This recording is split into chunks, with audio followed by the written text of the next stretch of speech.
नमस्ते, मी प्राध्यापिका डॉक्टर माधवी खरात आणि आज मी वर्जिनियामधल्या मकली या ठिकाणी आलेली आहे। हा सगळा विहंगम दृश्य दिसतं आहे ते आहे निसर्गाचं। बघा, अगदी साधे दगड डोंगर जे म्हणतो आपण त्या दगडांना सुद्धा असणारा अणुकचीदार आकार, सतत पाण्या पावसाने आणि निसर्गाने त्याचे दिलेले विविध आकार, त्याला वर झाडं आहेत। आणि आता सप्टेंबर महिना म्हणजे आपोआपच समर हळूहळू संपतोय, त्यामुळे झाडांचे रंगसुद्धा, पानांचे रंग पिवळे झालेले आहेत। मी जिथं आहे ती जागा आहे मकलीनमधल्या स्कॉट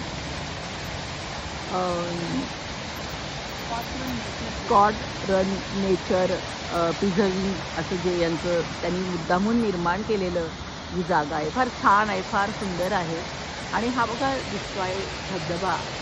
या धबधब्याचं असं वैशिष्ट्य की त्याचा आवाज इतका सुंदर येतो, वरून पाणी खाली पडते आणि आजूबाजूला असणारा निसर्गता असणारे हे सगळे ज्याला आपण आपल्याकडे म्हणतो धबधबे, खळ किंवा खोल दरी म्हणू आपण सारखं,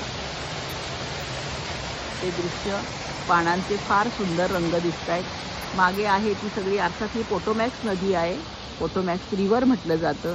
वॉशिंग्टन DC याला ती आपल्याला नेहमी दिसते, तर तिचा उगम आणि मग हळूहळू तिचा हा वाढणारा प्रवाह, उंच असणारी ही झाडं, मध्येच बघा काही पक्ष्यांचेही आवाज येत आहेत।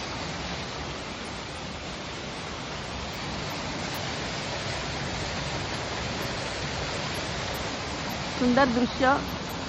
अमेरिकेत हे एक वैशिष्ट्य आहे की सुंदर बागा, मोठे मोठे ग्राउंड्स, प्ले ग्राउंड्स आणि अशा प्रकारे निसर्गाचा सानिध्य आणि आनंद घ्यावा म्हणून राखून ठेवलेली हे सुंदर जागा, जिथं पाणी आहे, डोंगर आहे, झाडं आहेत, ही सगळी जागा अशी बरेच वेळा प्रिझर्व करून ठेवली जाते।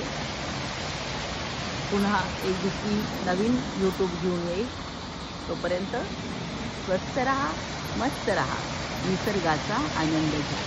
धन्यवाद।